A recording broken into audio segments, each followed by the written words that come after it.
Congress senior నేత దామోదర రాజనరసింహను బీజేపీలోకి రప్పించాలనే ప్రయత్నాలు బెడిసికొట్టాయనే టాక్ వినిపిస్తోంది. కేసీఆర్ సొంత జిల్లా ఉమ్మడి మెదక్లో పట్టు పెంచుకునేందుకు కాంగ్రెస్ టీడీపీ నేతలకు గ్యాలం వేసిన కమలం నేతలు ముందుగా రాజనరసింహతో చర్చలు జరిపారు. అయితే అప్పటికే కాంగ్రెస్ అధిష్టానం తీరుతో అసంతృప్తితో ఉన్న దామోదర బీజేపీ నేతల దగ్గర తన కోరికల చిట్టా విప్పాడట. తనకు ఆంతోల్ సీట్తో పాటు తన సతీమణికి సంగారెడ్డి అసెంబ్లీ టికెట్ ఇవ్వాలని కోరినట్లు తెలుస్తోంది. అంతేకాదు జిల్లాలో మరో 6 సీట్లలో తాను చెప్పిన వారికే టికెట్లు ఇవ్వాలని షరతు పెట్టాడట. పైగా తనకు అవసరమైన అర్థబలం సమకూర్చడంతో పాటు కేంద్ర పనులకి సంబంధించిన కాంట్రాక్ట్ పనులు ఇప్పించాలి అంటూ గొంతెమ్మ కోరికలు కోరారట.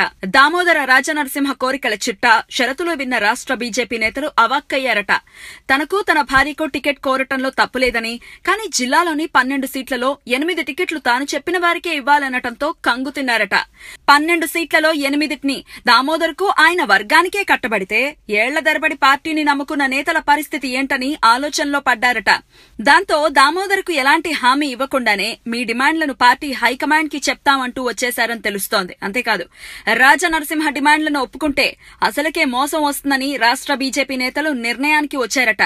అదేదో పాత కాపుల్ని ఎంకరేజ్ చేస్తే పార్టీ గెలుపు కోసం మరింత కష్టపడతారని, ఆ కాంట్రాక్ట్లేవో వాళ్లకే ఇప్పించడం మంచిదని డిసైడ్ అయ్యారట.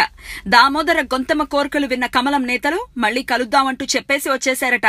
దాంతో రాజనరసింహ చేరిక ఇప్పట్లో లేనట్లేనని తేలిపోయింది. మొత్తానికి దామోదరను ఉపయోగించుకుని కేసీఆర్ సొంత జిల్లాలో బలపడదామనుకున్న బీజేపీ ఎత్తుగడ మొదట్లోనే బెడిసికొట్టింది.